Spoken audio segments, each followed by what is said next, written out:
Hi, Philip A. McClyman here. Just wanted to thank you for listening to my podcast. It's a blast making it, and an even bigger blast knowing you are enjoying it.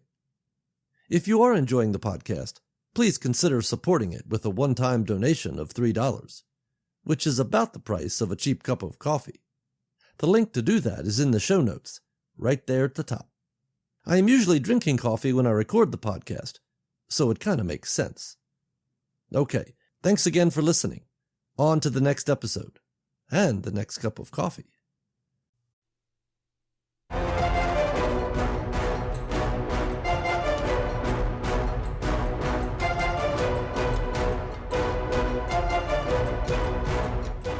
Human. Extinction level. Loss.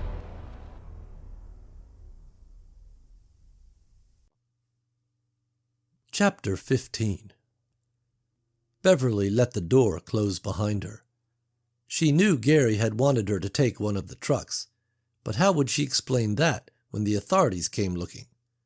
Gary was a good guy, and she genuinely liked him as a person, and so overlooked his eccentricities that others used as a source of personal amusement and ridicule. Sure, some shit had hit the fan, but the end of the world? Gary had been playing too many of his games, and it had allowed him to work his post-apocalyptic dreamscape into a fervor. Beverly opened her purse and dropped the truck keys in, then retrieved her own. Instead of taking a right out of the control room, which would have led her to the exit and the trucks, she hung a left and headed towards the front of the building and the parking lot. She pulled the exit door open and stepped out into the night. It was clear and mostly quiet, save for the sounds of sirens from emergency vehicles off in the distance. She walked across the gravel yard and headed to the parking lot at a brisk pace with her head down.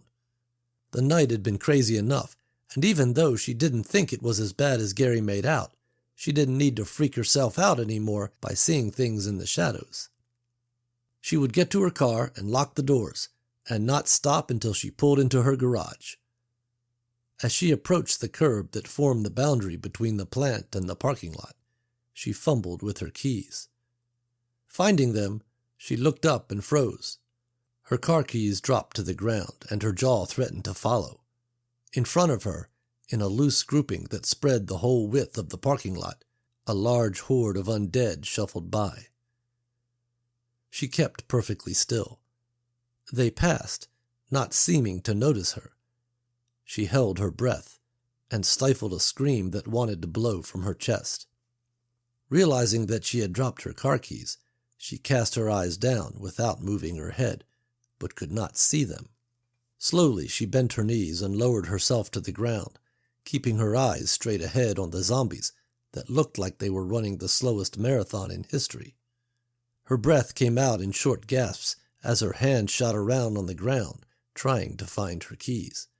When she did notice her purse slipping off her arm, it was too late. It hit the asphalt with a thud. The open purse fell over, the momentum spilling out her cell phone, which shot across the pavement out into the parking lot. The noise caught the attention of several shufflers, many of which bore the wounds of their initiation. Damaged bodies with torn flesh hanging off faces and torsos stopped and turned as one towards the sound. Beverly froze for the second time, and a smothering blanket of tension fell upon the space between them.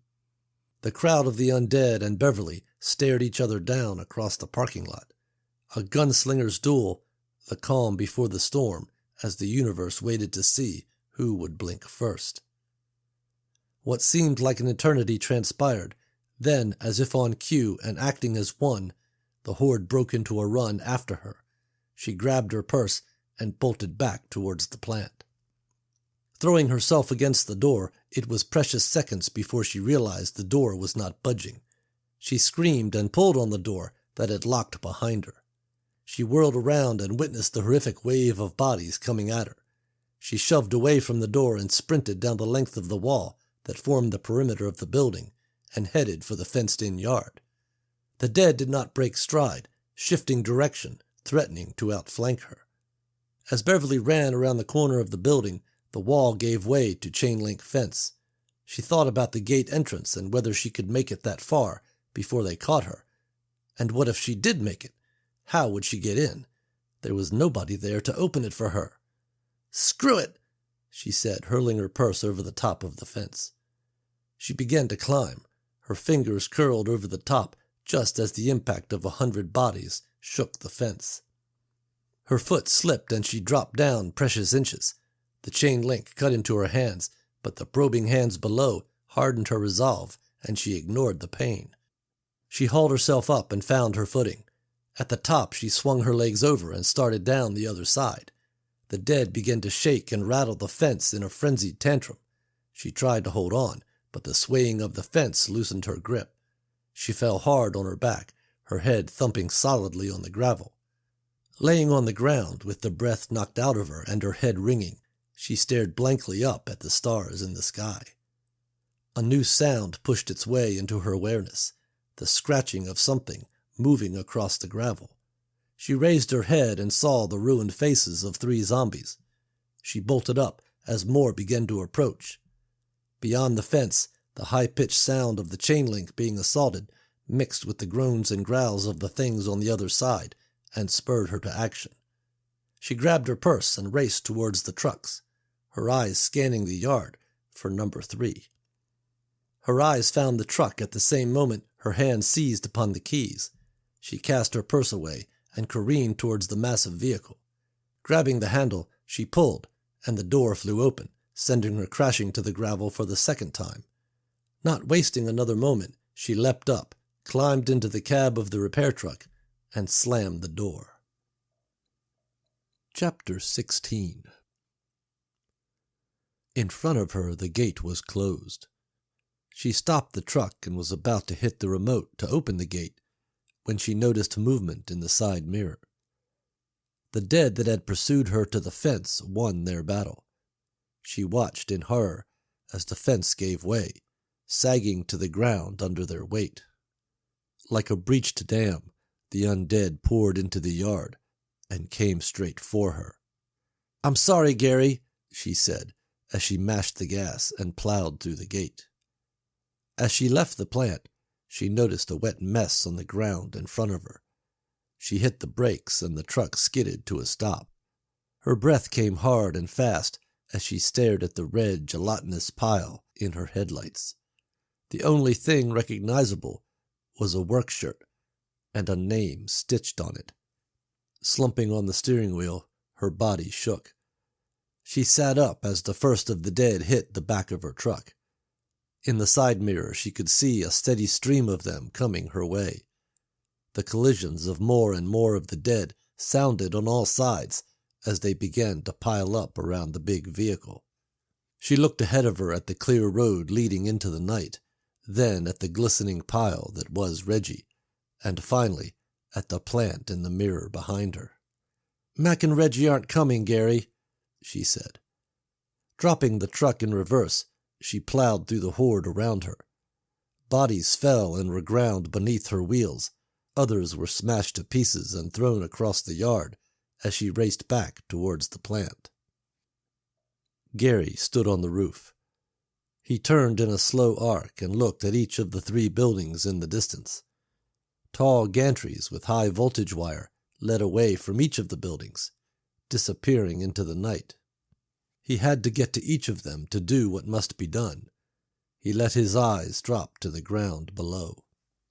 The building sat on 22.5 acres of fenced-in land around the plant. Fenced in except for the breach. Hundreds of meandering bodies now dotted the landscape. Gary looked to the trucks. He had thought if he could make it to one of them, he could get to the buildings and flip the switches. Staring out at the sea of predators, he doubted he would make it 10 feet out of the door. He turned and headed down the stairs to the control room when he heard a noise in the distance. Racing back up to the roof, his mouth fell open. Truck number 3 was mowing down bodies and heading to the plant. By the time he got down the last flight of stairs and had pushed into the control room, he could hear Beverly calling his name. The 2 burst into the control room from opposite ends at the same time. "Beverly, what are you doing here? Why haven't you? Beverly cut him off. They're not coming back, Gary. Mac and Reggie are gone, she said. Gary's face fell. I know, Bev, he said. The words caught her off guard, and she scrunched up her face. Oh, Gary, why? Why are you staying here? She said, more pleading than questioning. Gary approached and spoke with a calmness that belied the terror happening outside the walls. I told you, Bev, I have to do something that will help survivors. After. The words hung in the air a moment, and then Beverly gathered herself. Okay, well, how can I help you so that we can get the hell out of here? Beverly said. Gary smiled. I have to tie the 3 major U.S. power grids together with superconductive, high-voltage, direct current power transmission lines. But then, because the AC power will be out of phase, I have to synchronize the alternating current so that it can be transferred across all 3 grids, which currently cannot be done. Beverly stared at Gary as if he had 3 heads, and each one was speaking a foreign language at the same time. Only one word sprang from her mouth. What? Chapter 17. Gary went over and ripped a large aerial photograph of the plant off the wall. He spread it out on his workstation and pointed at a building towards the bottom of the photo. This building here is us, he said. At each of the 3 points of a triangle beyond the plant was a building with power lines attached.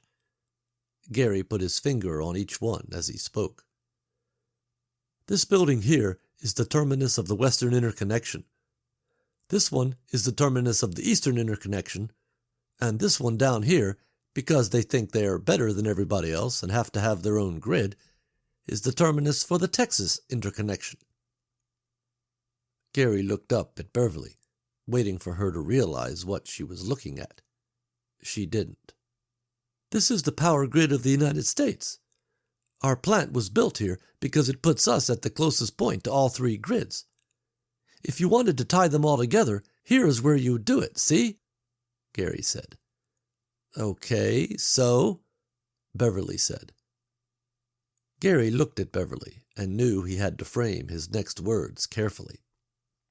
America gets about 80% of its power from coal-firing plants.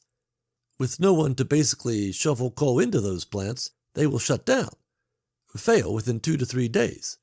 The rest of our power, the other 20%, is made up of other sources: nuclear, hydro, wind, solar. Some people say that the nuclear plants could run for about 2 years before they begin to fail. Hydro, wind, and solar could run until parts wore out, so who knows how long. The point is, Bev, the grid is going to go down, and the only survivors with any power will be the ones near plants serviced by non-coal plants. Our plant, Tres Hombres, was upgraded to be a repository of the energy that we generate from the 20%. It circulates in an underground triangle of 5 gigawatt superconductive cables, and the 3 grids will draw from it as needed, Gary said. Beverly's eyes began to gloss over, and he could tell he was losing her. I want to prop up the grid for longer than a couple of days. Give the ones that remain every chance, he said. Beverly shook her head. Gary, what are you talking about? When this thing blows over, even if the grid has gone down or they have stopped shoveling coal into plants, they'll fix it. I mean, there might be blackouts for a while, but... Her words trailed off as she saw the leaden look on Gary's face. There won't be enough people left to do any of that, Bev. 80% of our power is from coal, but 99% of the people will be gone. The ones that are left will be just trying to survive, which is going to be a lot harder to do without power. I need to take what little power will remain, the power circulating here at Tres Hombres, and drip it into the whole grid. Give what's left of humanity a little extra time, he said. Beverly stared at him, her face showing that she still did not fully grasp the implications. Yeah, but Gary, without the coal plants, the other 20% won't be enough to power the whole country. I mean, Her face blanched as what Gary was saying seemed to finally dawn on her. The demand for power will be next to nothing, Bev. The whole country won't be sapping the grid. Only about the 1% will. Just the survivors, he said.